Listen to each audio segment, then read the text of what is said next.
School,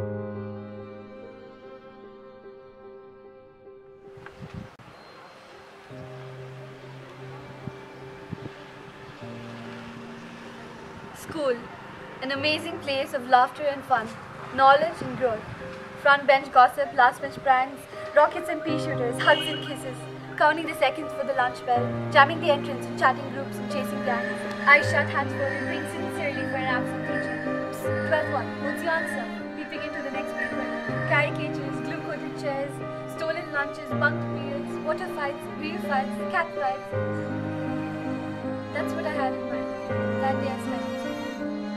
But met I was by now. Dressed as protectors came in barbarians, armed and loaded, ready to walk through a field of lights. They shot indiscriminately at the children of today, the world of tomorrow. I realized 6 men were enough to shake the world.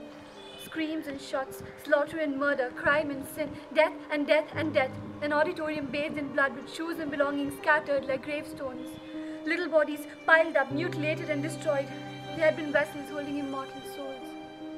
Teachers burnt unjustly like witches on the stake.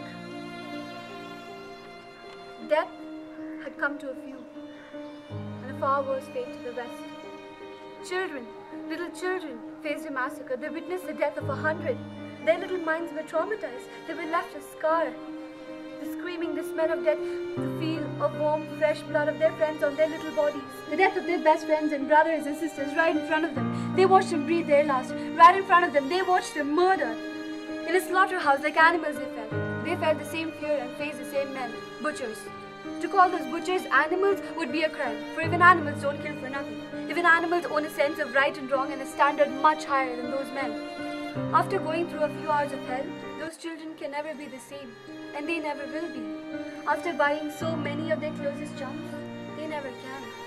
They will grow with a grudge that I believe they will turn into a challenge, into a goal, into a pledge that they will get back at those horrible men, that they will put an end to generations of sinners. Those orphan parents shall not stay quiet. They shall not let anybody get away. Those killers wanted to plant the weeds of terror, but instead they set a fire of hatred and purpose, a fire that will unite the people and put them on the right track. Know this, terrorists. A sin is forgiven only when repented or done unconsciously. People who are brave, no, cowardly enough to point a gun at those little beings and pull that trigger, and people who are inhuman enough to call that unforgivable attack on a school have done no little sin but a crime that deserves no forgiveness. For none was asked and none repented. No good deed taught by the bad, so bad shall remain bad. So to those terrorists out there, you aren't living until you're living, and right now you're dying. Dying of a miserable but curable fatal disease. A disease that is eating away your soul and spirit and leaving just evil. A disease little try to cure but more to spread. You don't live, you die. Each and every day of your life. And to your eternal death, death is no punishment. Life is. Living among your sins, living among those who sinned against us. Living your sins, a life too harsh for you. You die each day into a deeper death. Take one moment out of your death to live and face the truth. Then you'll want to die. But you can't, and you must live your sin.